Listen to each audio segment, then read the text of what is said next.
Here is a 5-minute summary of the history and status of Canadian Indigenous peoples, structured for an engaging and clear reading. 5-minute summary. The story of Canadian Indigenous peoples.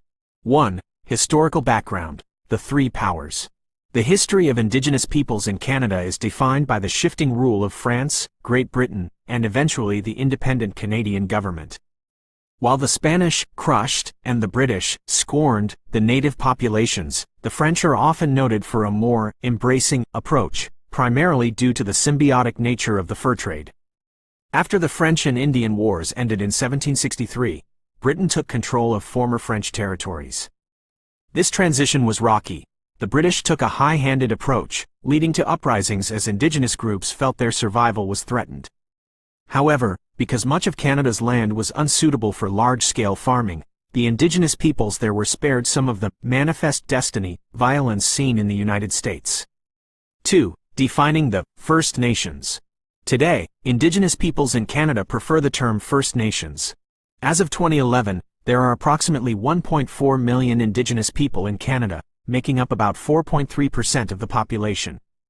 This group is broadly divided into three categories: First Nations, the largest group, with over 850,000 people. Métis, people of mixed Indian and European descent. Inuit, Indigenous people of the Arctic regions. The First Nations are organized into 614 bands, similar to tribal nations in the U.S., which govern themselves through local councils and chiefs. 3. The Indian Act and legal identity. A unique and complex aspect of Canadian history is the Indian Act of 1876. This law distinguishes between status and non-status Indians. Status: Indians receive specific government benefits for healthcare, education, and taxes. Interestingly, unlike the U.S., which often uses blood quantum, e.g., 1/4 blood, to determine membership, Canada's system has historically relied more on paternal lineage, though this has evolved through various amendments. 4. The tragedy of residential schools. The darkest chapter of this history is the residential school system, which began in the 1870s and didn't fully close until 1996.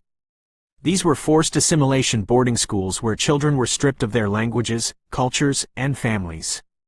The legacy of these schools was devastating, leading to widespread physical and sexual abuse and long-term intergenerational trauma. In 2005, a landmark $5 billion settlement was reached, the largest in Canadian history, to compensate survivors. In 2008, the Canadian government issued an official apology, and the Truth and Reconciliation Commission was established to address this painful past. 5. The Métis and the Inuit. The Métis, born from unions between fur traders and Indigenous women, the Métis developed a distinct culture and language, like Michif. They are famous for the Red River and Northwest rebellions, where they fought to protect their land rights from westward expansion. The Inuit, formerly known as Eskimos, the Inuit live in the Arctic regions. They remained isolated longer than other groups, allowing them to preserve their culture more intact.